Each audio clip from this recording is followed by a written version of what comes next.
Familie, wyse, welvaart. Is jou familie reg om wys met welvaart te werk? Welkom by die weeklikse gesprek waar kenners saam met families na eerlike antwoorde op moeilike vrae soek. Ontdek ware wyshede vir jou familie se welvaart. Loer en luister aanlyn. RUG, wysheid vir ware welvaart. Baie welkom by 'n nuwe episode van Familiewyse Welvaart, waar ons met families in besigheid gesels oor die wysheid wat hulle nodig het om hulle welvaart binne hulle familiebesighede te bestuur. Ek sal Karen later gaan saam met my. Welkom Karen. Baie dankie. Ja, ons het die afgelope tyd 'n bietjie met julle gesels, veral oor die belangrikheid van gesprekke tussen generasies binne 'n familiebesigheid. Soos jy van die vorige episodes gemis het, kyk gerus daarna. My naam, soos ek gesê het, Willem later gaan, ek kom uit welvaartbestuur, primêr waar ek in beleggingsbestuur, boedelbeplanning, besigheidsstrukturering, belastingwerk, spesialiseer, maar ook dan familiebesighede in daai verband help. Karen kom uit die gedragswetenskappe, sielkundige beraader, dalk 'n bietjie meer oor jouself, Karen. Ja, ek met 'n privaat praktyk wat ek mense en kinders sien, volwassenes en kinders sien wat maar allerhande geestesgesondheid uitdagings het. Maar dan is ek ook betrokke saam met Willem by die familiebesigheidsbeplanning waar ek weer met die sagte kant werk, waar families ook baie keer sulke uitdagings het en waar ek met dit werk, maar waar ek ook bietjie aan die positiewe sielkunde kan werk. Waar ons mense laat groei, mense help om met hulle emosionele intelligensie te werk. Ek gaan al hulle sterktes te werk, al daai lekker goed wat 'n mens meer positief oor jouself laat dink en positief oor die lewe laat dink. Ja, verseker.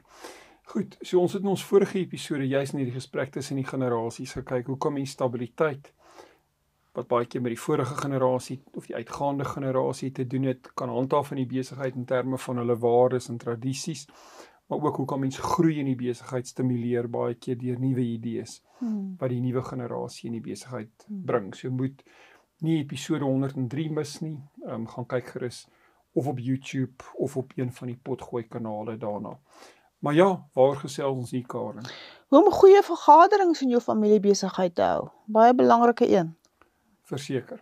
So, baie keer wanneer ek en Karen met 'n familie in familiebesigheidsbeplanning begin, baie keer omtrent 'n 3 jaar proses, breek ons 2 dae saam met die familie weg en leer ons hulle net goeie kommunikasie, konflikbestuur, maar onder andere ook om goeie vergaderings te hou. Ons gaan vir julle 'n bietjie 'n kykie in daai wêreld in hierdie episode gee.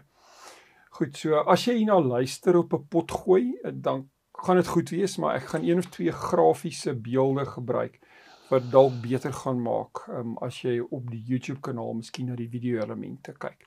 Maar goed, hier's 10 belangrike vrae wat ons moet kan antwoord wanneer ons oor familievergaderings binne besighede gesels. So ek dink 'n belangrike ding om te verstaan is dat elke vergadering is nie dieselfde nie.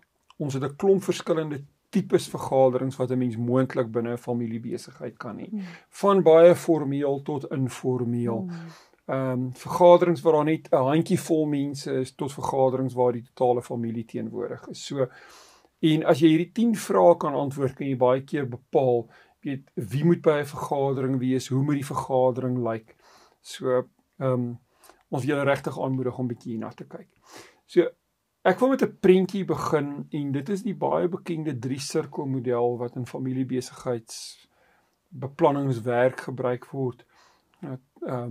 Die model word baie keer toegeskryf aan John L. Ward, wat vir ons gewys het dat dit belangrik is om na die familiesirkel in familiebesigheid te kyk, maar ook na die besigheidssirkel te kyk.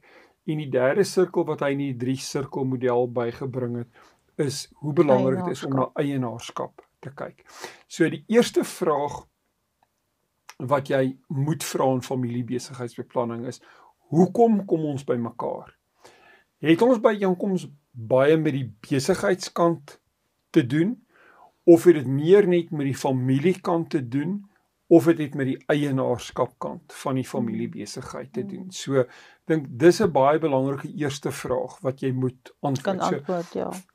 Bring jou terug eintlik na die 3-sirkel model toe en sê, weet, wat is die aksent En partymal is dit 'n kombinasie van die goed. As mens terugkyk na die prentjie van die sirkel, dis ook spasies waar die sirkels met mekaar oorvleuel. So hier's 'n spasie waar die familie en die besigheid oorvleuel, maar dit betrek nie noodwendig eienaars nie. Right? Of jy kan 'n ding wees waar die besigheid en eienaars oorvleuel, maar dit betrek nie noodwendig die hele familie nie. So mens moet baie intelligent na die 3 sirkels gaan kyk. Die tweede belangrike vraag is, jy moet gaan vra, wie moet die vergadering bywoon? Wie moet ingesluit word in hierdie gesprek? Nou, hier's 'n mate van oorvleueling met die 3 sirkelmodel, maar hier gebruik ons 'n ander prentjie wanneer ons families in familiebesigheidsbeplanningswerk oplei. En dit is ook deur die Harvard Business School ontwikkel. En hulle het hierdie model die 4 vertrek model genoem. Nou, weer eens, die van julle wat na die skerm kan kyk, sal kom ons sê 'n groot vertrek sien hierso, wat gedeel is eintlik in 4 kamers of 4 vertrekke. Naaste aan Karen die familiekamer, dan aan die onderkant die bestuurskamer, die raadskamer en die eienaarskamer. So, as jy doodgewoon net 'n familiebyeenkoms gaan hou, waar jy geen besigheidsgoed gaan hanteer nie. Dis iets ons 4 oupas se 60ste verjaarsdag. Okay. In watter kamer dink jy gaan jy bymekaar kom? In die familiekamer. In die familiekamer, né? So, dis waar ons die lief en die leed van die lewe deel, ons 4 verjaarsdae, hou begrafnisse, doopkinders, allerlei sulke tipe van goed doen ons in die familiekamer. In die bestuurskamer trek ons mense in wie in die dag tot dag bestuur van die besigheid betrokke is. En dit sluit uiteraard nie alle familielede in nie, maar net familielede wie aktief in die besigheid werk. So, 'n gade wat nie in die besigheid werk nie, kan nou nie sommer hier instorm en sê, maar ek dink julle moet goed so en so doen, terwyl die persoon nie in die besigheid werk nie. Okay. So weer, as jy 'n familievergadering hou in jou besigheid, en dit net met besigheidsgoed te doen, dan is 'n goeie kans, en veral as jy dit met bestuurslui binne die besigheid gaan doen, maar dit raak dan nou familielede dat jy dit in die bestuurskamer gaan doen. In die raadskamer gaan jy meer senior bestuurders in die familiebesigheid nooi, om die raadstafel of direksietafel te kom sit, wanneer jy 'n direksievergadering hou. So, alle bestuurslui in die besigheid, wie familielede is nog nie noodwendig deel van die direksie nie. 'n Groter familiebesigheid sal tipies ook nie familielede as direkteure hê om onafhanklikheid binne hulle besigheid te bring. 'n Kleiner familiebesigheid sal nie noodwendig 'n raadskamer hê waar daar direksie is nie. Alles gebeur dan miskien daar net in die bestuursvergadering. So weer. Maar wie nooi jy na die raadskamer toe? Direkteure. Want is net direkteure wat om die direksietafel kom sit. Wie nooi jy na die bestuurskamer toe? Net bestuurders. Die laaste vertrekkie, soos die eienaarskamer, en tipies in Suid-Afrikaanse familiebesighede, gaan jy 'n trust hê wat die aandele gaan hou van die familiebesigheid. So, die eienaarskap setel eintlik op die vlak van die trust, waar die trustees hierdie familiebesigheidsbates tot voordeel van die begunstigdes bestuur. So in die eienaarskamer gaan jy tipies die trustees van die trust hê. So wie kan in daai kom ons sê kamer instap as jy 'n vergadering hou? Eienaars. Die eienaars wat die trustees is in hierdie geval. Nie noodwendig alle eienaars nie, maar eienaars wie deur trustees verteenwoordig word. So hierdie is 'n baie handige prentjie om te verstaan. As jy 'n vergadering hou, besluit wat se vergadering dit is, en besluit in wat se kamer hierdie vergadering primêr afspeel, en nooi dan mense wie in daai vertrek kan instap. Goed. Die derde belangrike vraag is, wat is julle doelwit met hierdie ontmoeting? So Karen, kom ons sê, dis eenmal 'n jaar, wat die familie net lekker 'n groot familievergadering het, waar almal bymekaar kom, dan word dis mense wat tipies in die familie vertrek kan instap, en hulle wil net, kom ons sê, Kersfees vier by oupa en ouma se seehuis. Hoe gaan so byeenkoms lyk? Dit gaan 'n byeenkoms wees waar al die verskillende generasies betrokke is, ook die kinders betrokke is, skoonkinders betrokke is, en 'n mens gaan jy gaan, weet byvoorbeeld 'n vraag uitsit van wat gaan ons doen vir die vakansie en daar gaan verskillende wil ek amper sê idees op die tafel kom en die kleinkinders gaan sê maar hulle wil visvang en hierdie een gaan sê hulle wil dit doen en op die einde van die dag gaan 'n mens saam besluit maar waar gaan mense dit hou of gaan almal op die plaas kom bly of gaan almal by die vakansiehuis wees of wie bring wat en ja, dit raak net 'n baie lekker manier om as 'n familie 'n ding saam te reël wanneer net een persoon betrokke is daarbey nie. So die voorbeeld wat Karen nie gebruik is dan 'n baie meer informele byeenkoms, maar waar jy baie belangrike familietradisies laat voortleef en waar die verskillende generasies bymekaar kom en die neefs en die niggies mekaar beter leer ken. Ja, maar dit kan ook 'n baie meer formele. En waar kleinkinders ook byvoorbeeld geleenthede kry om tafel toe te kom en iets te kom sê.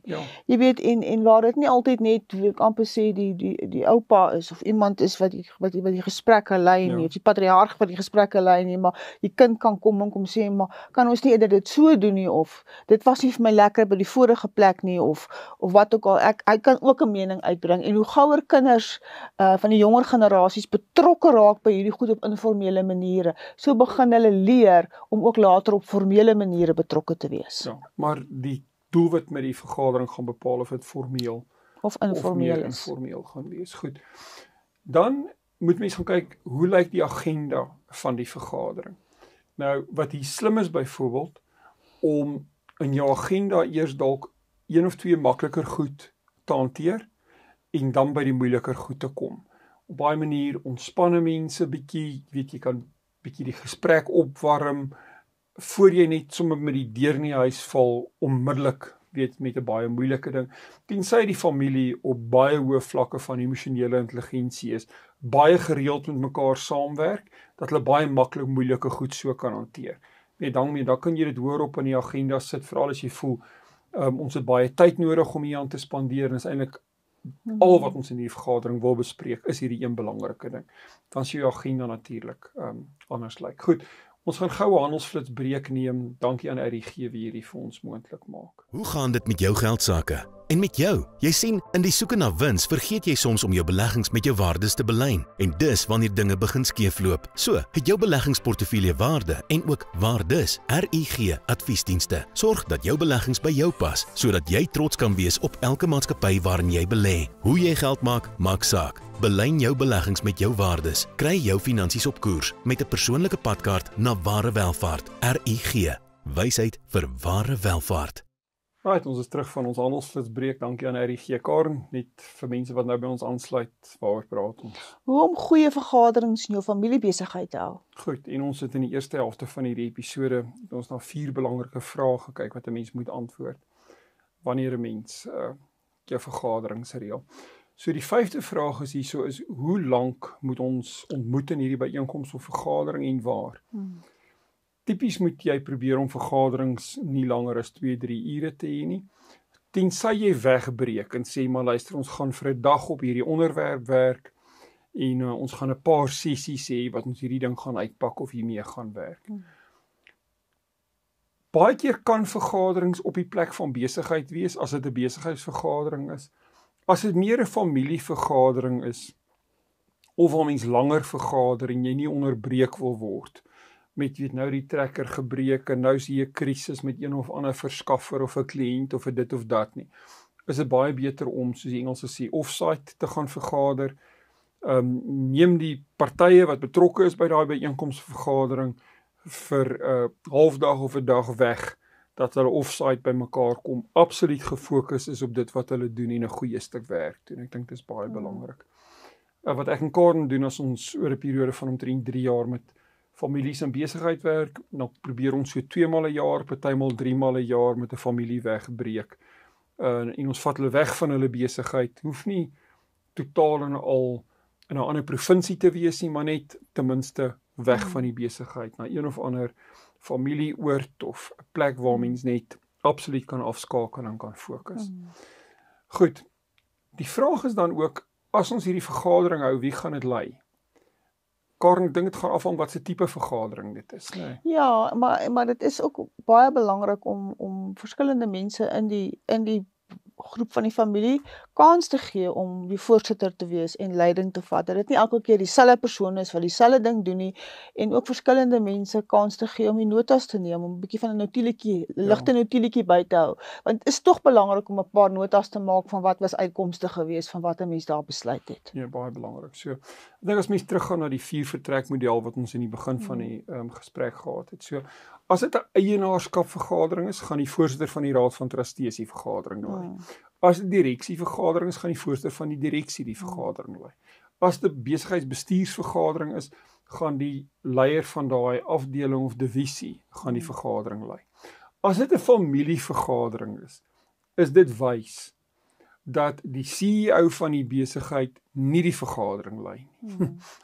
Hy of sy kan dit partymal lei, die patriarg of die matriarg, maar jy moet daar doelbewus eintlik dat mense wie 'n meer prominente rol in die familiekant, in die familieraad of die familieforum, dit lei en hier Karen reg, hier moet mense van verskillende generasies dit lei, en van die opleiding wat ons eintlik redelik vroeg in die proses vir families gee is, ons roteer hierdie, noem dit voorsitterstoel, hierdie speakerstoel. En maak mense gewoond daaraan om dit te doen. Ja, en dit is baie opwindend om te sien hoe verskillende mense hierdie byeenkomste lei. Hoe begin 'n mensevergadering? Dit hang weer af wat se tipe vergadering dit is, maar as dit aan die familiekant is en is 'n meer informele vergadering, doen dit asseblief met 'n ysbreker, met 'n lekker stukkie pret. Doen iets kreatiefs, doen iets opwindends. Jy weet wat mense regtig na uitsien. Jy weet, om 'n byeenkoms of 'n vergadering te hê. Ek meen, ons het 'n klomp hiervan en ek moet sê, met die koms van aanlyn vergaderings met Teams en Zoom vergaderings, is ons eintlik virtueel heeldag in 'n vergadering. En 'n mens moet regtig, weet jy wil nie nog jou familie byeenkomste by hierdie lang lys van kom ons sê van eentonige of vervelige vergaderings sit nie. So gaan kyk hoe julle hierdie miskien in die Engelse taal bietjie kan opspice. Ja, en dan moet miskien ook nie, ek maar aansluit by wat jy nou gesê het, om dit dalk nie 'n vergadering te hou nie, hou dit nie iewers 'n byeenkoms van. Noem dit 'n byeenkoms. Ja, want die mense is regtig, jy is moeg vir vergaderings hou. 'n Vergadering klink so, ons gaan nou net moeilikheid bespreek. Verseker. Dan, wanneer mense byeenkoms het, kom jy uiteraard by mekaar om sekere goed te bereik. So jy wil sekere take afhandel. Maar ons kom ook by mekaar om mekaar beter te leer ken, om 'n dieper begrip van goed te kry, goed beter te verstaan, dalk beter oor die weg te kom, beter verhoudings te bou. So hier's ook baie meer wat in die proses van die byeenkoms met ons as mense en met ons as 'n familie gebeur. Verseker. In terme van ons emosionele intelligensie en ons sosio-emosionele welvaart wat ons op daai manier bou. So moenie net uitkomsgedrewe wees en net take najag en uit die oog verloor dat hier in die proses iets belangriks gebeur. Ja, en ek dink ook in hierdie tipe van byeenkomste is dit ook baie keer belangrik om met intentioneel te wees daaroor om hierdie proseselemente te laat plaasvind. Jy weet, om goed na hierdie byeenkoms toe te bring waarin mense 'n bietjie met hulle sterktes werk, waar mense bietjie met goed werk, waarin hulle alself persoonlik kan groei. Want so leer die familie mekaar ook beter leer ken en so verstaan jy ook die familie beter. En die oomblik as jy die familie beter verstaan, is verhoudings beter. So dit is absoluut iets om daai proseselemente te bring en om op daai manier positief na dit te kyk. So doen ons in families baie keer aanlyn kursusse wat ontwikkel is. Ons lees baie keer boeke saam. Ons doen 'n klomp kreatiewe goed saam wat eintlik baie lekker is. Goed. Ek dink ook, hoe eindig ons 'n vergadering? Ek dink 'n mens moet saam kan vat op die einde van 'n vergadering en sê, maar ons het hierdie en hierdie bereik, maar voor ons volgende vergadering is dit belangrik dat ons na die volgende goed kyk. So dis hoekom, soos Karen genoem het, 'n notule belangrik is. Anders is dit net 'n vergadering vir 'n vergadering en 'n mens kom nie tot 'n slotsom op die einde van die dag wat ons volgende tree is. Nee, en hier is dit baie belangrik ook om dan op die einde van die vergadering sommer die volgende vergadering datum te bepaal by wie se huis word dit gehou, wie lei die vergadering, wie verantwoordelik vir die eetgoed, wie reël die ysbreker. Met ander woorde, ja. Anderster eindig hierdie vergadering, is dit almal vir 'n maand of 2 en wag, weet vir iemand om op te staan en sê, Jesus, maar ons het lanklaas 'n vergadering gehad en dan skarrel 'n mens, jy weet, om weer die volgende vergadering te reël.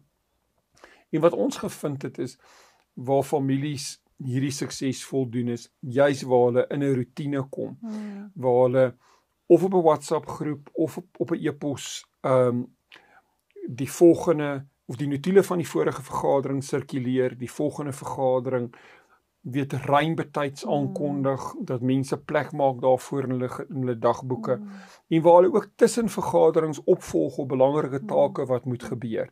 Dat ons seker maak, daai take gebeur tussen die vergaderings, en as nie op 'n volgende vergadering kom en sê, o Jesus, maar ek moes eintlik dit gedoen het, sorry ek het vergeet, ek sal in die volgende vergadering daarna kyk nie, want dis al hoe ons vorentoe beweeg. En ek dink ook is baie belangrik om so 'n familiebyeenkoms regtig lekker te maak vir mense. Jy weet, dit is altyd lekker om saam te eet. Dit is altyd lekker om iets gesellig saam te doen.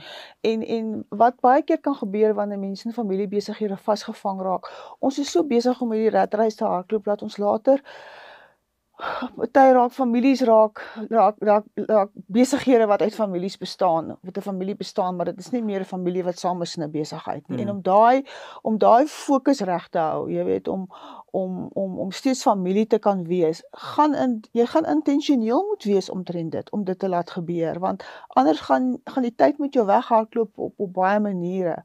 En jy weet, ons vind so baie in familiebesighede dat daar slegte verhoudings is en slegte goeders is. So hierdie familiebyeenkoms is absoluut iets om hierdie tipe goed op 'n baie positiewe manier aan te spreek, tyd te maak om by mekaar uit te kom, tyd te maak om mekaar beter te leer ken. Al is dit op formele tipe maniere om byvoorbeeld met jou sterktes te werk of waardes te werk. En die oomblik wanneer jy op so 'n tipe manier begin werk, leer jy ander mense ken en begin jy hulle verstaan.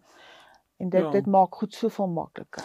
Wat ons ook sien is, wanneer kleiner familieklusters hiermee werk, soos binne gesinsklusters of kleiner familieklusters, is dit baie keer makliker, maar is ook baie keer nodig om die groter familie, wat uit verskillende gesin en familieklusters bestaan, van tyd tot tyd by mekaar te trek. Daai gevoel van ons is een groter familie, is ook baie belangrik, maar dis altyd, of kom ek stel dit so, dis nie altyd prakties moontlik as 'n familie, nie net die hele land nie, maar die hele wêreld vol is later, om mense gereeld by mekaar te kan trek nie, maar dit is makliker partymal om kleiner gesinsklusters, veral as die kinders nog jonger is, weet meer gereeld by mekaar te kan trek. Goed, so gaan kyk na die 10 vrae.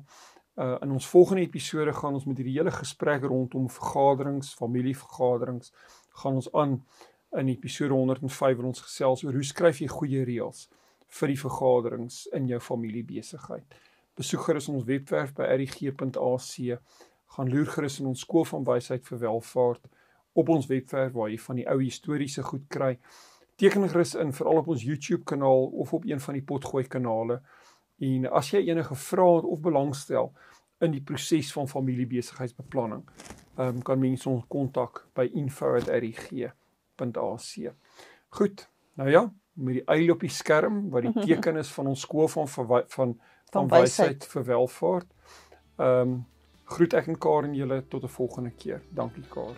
Volgende keer gesels ons verder oor wyshede wat families nodig het vir ware welvaart. Familie. Wyse. Welvaart.